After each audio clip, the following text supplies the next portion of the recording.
Joining me now, former Victorian Homicide Squad detective Charlie Bezzina. Great to see you again. Thanks. Amazing scenes. That armoured vehicle that the police used, why would they need that? Well, clearly is a high risk in relation to if someone wanted to release him or get him escaped, that type of thing, or kill him, and that for his own protection. So they took it to the very end, which is unusual. Normally they come in a prison van, but I think given the calibre, the profile that Tony has, they just spared no cost. Did you ever interview him, or...? I spoke to him a couple of times in relation to a double murder I was investigating. Not that he was involved, but it was interesting. I went to his apartment just not far from here at South Bank, and a very amicable person to speak to, helped us out, but only told us what he wanted to tell us. So he gets bail years before eligible for parole. This is in advance of the Lawyer X case, Nicola Gobbo. I mean, tell us about Mokbel first. How big was he in the drug distribution networks during the let's call it the underbelly days? He was the most formidable drug trafficker in his time. He had accumulated a multi-million dollar property portfolio. His assets were absolutely phenomenal, into the millions. And you know, clever enough, he certainly would be a big backer of horses, etc., and in the casino. But given the fact that he was able to accumulate all these millions, says that you know, we're not going in hard enough against these major drug traffickers. He was involved with Carl Williams at the time? Yeah, off and on between the two. Williams is dead now. Yeah, very much so. They were opposite, one in the same camp and opposite, but they went their separate ways. But amazing, two little fat guys, one a supermarket shelf stacker, and the other one was making pizzas, and look where they ended up. But I think things will change dramatically now. Mokbel got away last time, got on a yacht, was smuggled out of the country, ended up in Greece. Yep. Very strict bail conditions this time. He's not likely to go on the run again? Look, I don't believe so. He's got the acquired brain injury now from the assault at Barwon Jail. He's a lot older. I think there were a couple of Islanders, but I don't think it was affiliated with the person that he was. The fact is, he was flexing his muscles in jail, and these different gangs in the jail systems, a bit of pushing, a bit of argy-bargy, and that's all that was involved in. So that's what happens quite normally in our jail system. Lawyer X is a legal minefield. We won't go too far into it, but how much of a stain was or is that on the Victoria Police Force? Oh, crushing. Absolutely crushing. The fact that senior police command at the time took it upon themselves, and I was a victim of that also, because they were doing things behind my back with a double murder I was investigating, and it really goes to the heart of it, and it's not over yet. I heard a lawyer speaking today and said that nowhere in the legal systems like we have in the world has that happened. No, absolutely not.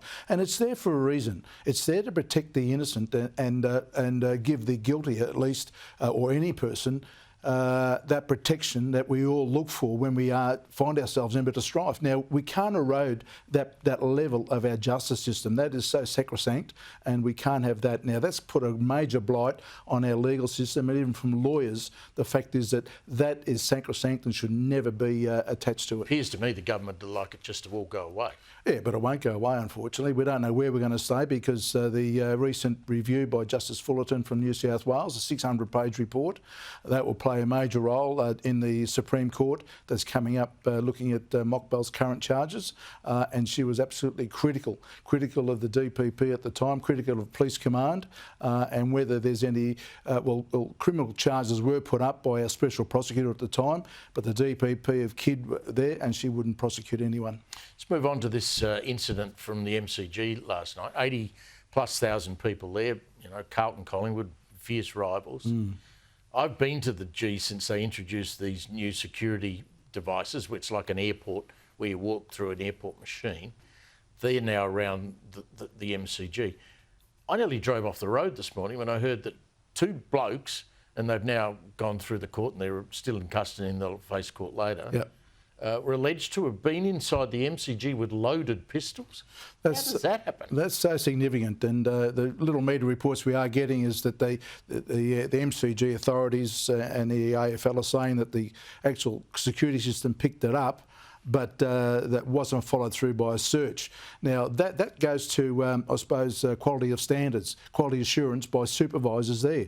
The fact is they didn't do it. I know it's a boring job. You've got to take their phones off them, but once the alert goes on, they have got the lives of 100,000 plus people at their disposal to look after. Now, I don't want my family going to the football or anyone else's and not coming home. But they should be doing it like they do at the airport. I mean, I've currently got an arm in a sling when I'm not here on air, and I've travelled this week. Yeah. They won't let you just walk through it. They'll pat you down. They'll say, why have you got that sling on? What? Yeah, very much In case so. you've got something on you. Yeah. Now, obviously, no one wants people getting on a plane with a weapon, but it's just as dangerous inside the MCG. What if a fight had broken out?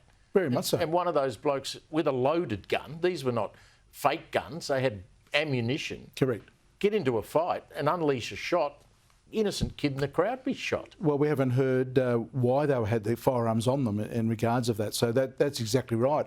And allegedly some had warrants on them. Why don't they have, with the money that the AFL make and the MCG, why don't they have the facial recognition straight on there? Everything that can be used. Now, we've already had an incident. A gentleman was released not that long ago who was threatening as a terrorist to blow up the MCG. Yep. It is a significant issue that we've got to look after our people, and the MCG authority are charged with the safety of every living person going to that court. And as you say, they've got the money, and overseas there are stadiums where they have, I think the London Olympic Stadium was fitted with facial recognition. Yeah, very much so. And I heard a lady on the media this morning saying that she went to the game last night and two guards were just talking. So there is no quality assurance by the senior people running a security company. Sure, it's a private company, and we are getting in the trade they're called shirt fillers. And it is a boring job, but they've got to be pushed and looked at all the time of get what you pay for, because what's at risk is the lives of those people going to watch the game. Charlie, always great to catch up with you. Thank you. Thank you.